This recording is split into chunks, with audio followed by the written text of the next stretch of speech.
Okay guys, what's up and welcome back to another video. So my first video on the cells topic, and let's get started. So today's part is DNA and genetics. So 1.1 in the Pearson textbook.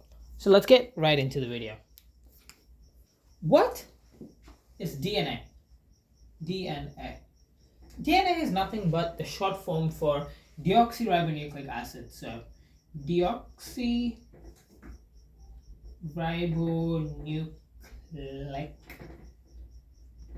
acid. So DNA is short form for deoxyribonucleic acid, and it's basically what determines our characteristics. So DNA determines characteristics for all living things. So DNA is in every single cell. It's in the nucleus. So yeah. So who discovered this and when? So somewhere around the 1952 range, if I believe, James Watson, Watson, James Watson and Francis Crick,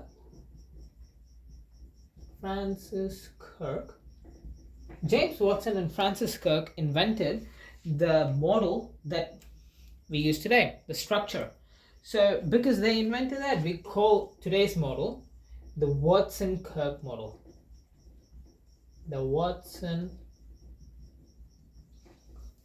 We call them the Watson-Crick model. So now, what is the structure of a DNA? This is something that's puzzled me a lot. What is the structure? So DNA is in this double helix structure. Let me draw this double helix for you. It goes like this. I'm not really good at drawing, but I'll try. Right, that's how it looks, kind of. And it has all these lines that we will get to later on.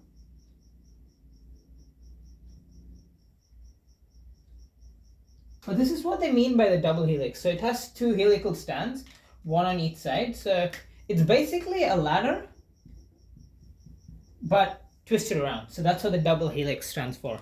So the double helix is a three-dimensional structure formed by two helical strands that are twisted around each other. So this is a key feature of the DNA's structure, stability, and function. So now let's look at what are the advantages of using this type of structure. Advantages of using a double helix structure. The main advantages are stability,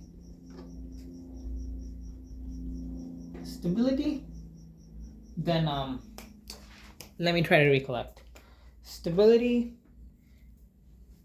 DNA storing efficiency, DNA storage efficiency, DNA storing efficiency, and DNA replication.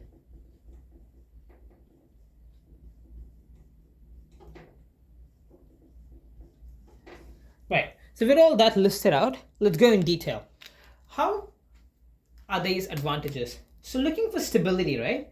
The hydrogen bonds between complementary pairs contribute to the overall stability of the DNA molecule. So I know I just wumbled a lot of words there. Hydrogen bonds.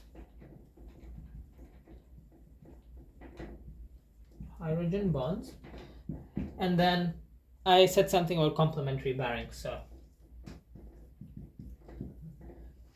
right. I will just list all these out first and then go over the explanation for each of them as we go. It's also, the double helix allows for efficient storage of genetic material, and that's how they store all your genetic material in just this one structure for one cell. That's quite impressive. And it's also useful for DNA replication because it makes it easier to copy genetic information during cell division and all. Okay? So with that out of the way, let's look at the next part, which is nucleotides. Now, how do I transition from this to this? You know, man, with the DNA base laid out, now let's look at nucleotides. So what are what are nucleotides? So nucleotides are the building blocks of life. So the nucleotides are the building blocks of life. Okay? So these nucleotides contain 3 parts. Those are, let me just pull up another slide right now. This nucleotide contains 3 parts, and these 3 parts are sugar, so phosphate group, sugar, and nitrogen bonds.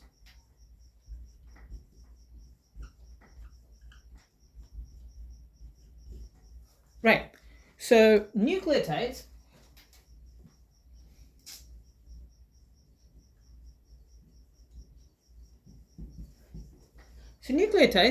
are basically components. They contain these 3 parts: the phosphate group, the sugar, and nitrogen rich bases. So let's go into each one of these in detail, right? So what is the sugar? The sugar acts as the backbone of the nucleotide structure, right? So the sugar acts as the backbone as nucleotides as it connects both components later on. Then the phosphate group, right? The phosphate group links the sugar molecules of adjacent nucleotides, forming a sugar phosphate backbone. So the phosphate group creates a sugar phosphate backbone. Right. It creates a sugar phosphate backbone. And the nitrogen rich bases. The nitrogen rich bases is a very interesting part. I like them. So there are 4 nitrogen bases that you can choose with for the nucleotides. And these are, let me list them. What are they? Nucleotides, nitrogen rich bonds. They are, GK. I remember them as this one, but I will go into depth later. What does G stand for?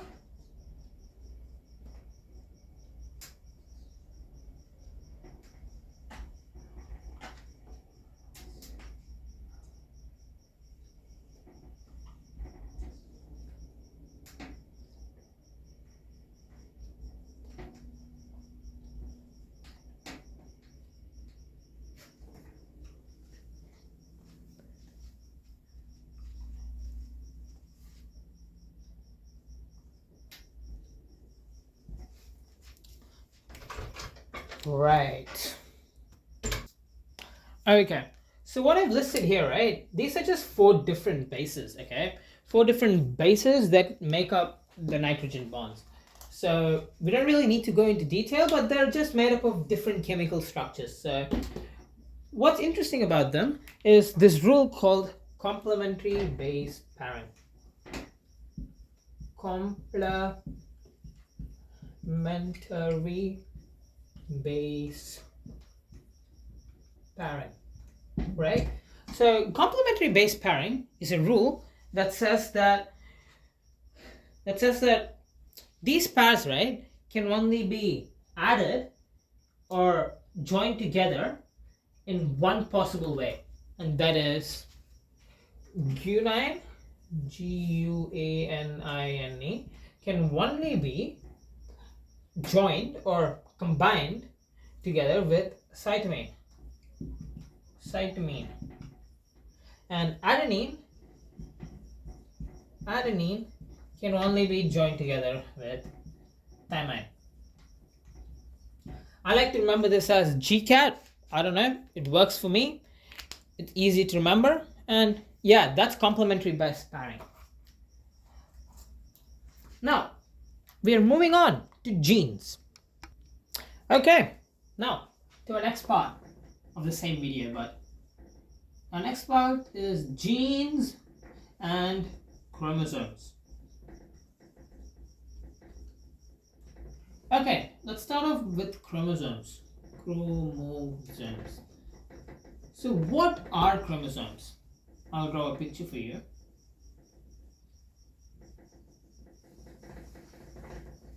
Right, so what are chromosomes? Chromosomes are basically long, thin-like structures of DNA.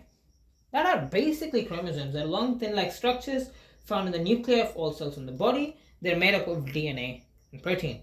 So these chromosomes contain genetic information in form of genes. Okay, let me draw up the chromosome just so you know how it looks like. This is called a chromatid, but I'll explain.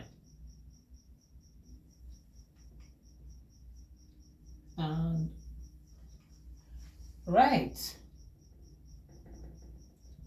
Yeah. That's how chromosomes look. They're this weird X shape. Okay? Right.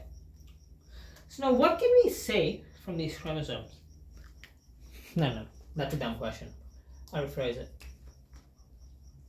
Now, these both, right? You might be thinking they're different things, but no, they are the same. They carry the same information except they're represented in a different way, because this is how it's usually in the cells, right? This is called chromatid. We call this version a chromatid. We call this version chromatid. That's how it's usually in our cells. Now this is how it organizes itself, or it condenses itself into this nice cool X-like shape. Why? For cell division. It does this like just before cell division. Why? See how tangled up and messy this is? This information is basically this, except in a more organized way. This allows for easier cell transfer, like if two things are common, cell transfer and chromatids are easier. Okay, so that's that. So both chromatids and they're the same thing. Now, each cell in the human body has 46 chromosomes. So, you might have heard of the famous saying that humans have 23 pairs of chromosomes. So, 23 pairs of chromosomes. So, out of this 46, 23 pairs, it's just 46, right? 23 and 2 pairs. Okay, yeah. So, 23 pairs, one from each parent. So, if that's how a chromosome is, one from your mom, one from your dad for each chromosome, for the 23. So out of this 23 pairs of chromosomes, 22 pairs are autosomes. And the last pair are sex chromosomes that determine your biological traits and some genes. Right, so that's that. Moving on. As I said, yeah, they're all chromosomes. Chromosomes are made up of genes. Yeah. As I said earlier. Now let's look at what genes are. Genes carry genetic information and instructions needed to produce a particular protein. These proteins are responsible for, for organisms' traits, characters, and biological factors. So a combination of genes on an individual make up their genome. I just vomited information there. But let's go look at what genes are. Now, this is a chromosome, right?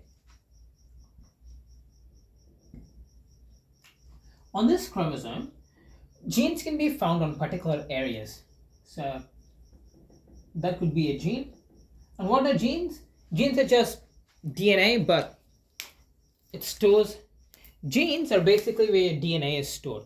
So, what's a chromosome made out of? A chromosome is made out of DNA and protein. DNA and protein. And genes are made up of DNA. So this is where your DNA are. This is where your genetic information is. That's how we can share it to other people. Right. So genes connect the DNA double helix structure to the chromosomes. The organization of the DNA in chromosomes allow for cell division. So genes are basically the connection between the DNA and the chromosomes. So to better show it to you, let me draw this diagram. Right? So 1, 2, 3, 4, 5. I think 5 is good enough. First, we start off with, we're going to be expanding out to further understand chromosomes. Yeah, so it's in the chromatids, it's in its tangled form. Then when cell division is approaching, we get this not this. Ooh, my hand's bad now. But anyways, then we come into this shape. Hey, that's just bad.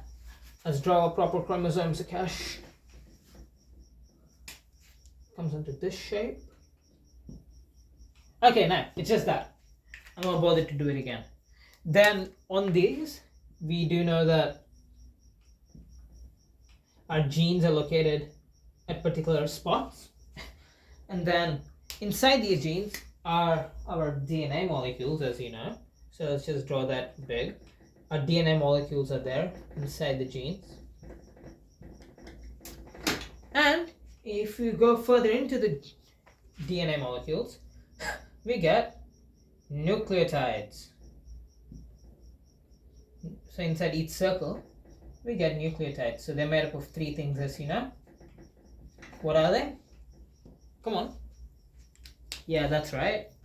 The 3 things in a nucleotide are nitrogen-rich base, the phosphate group, and the deoxyribose sugar.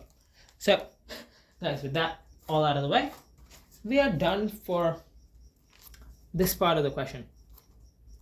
I'll just give you some questions to stay tuned with and to end the video. So if you do know the answers for these questions, list them down in the description or the comments.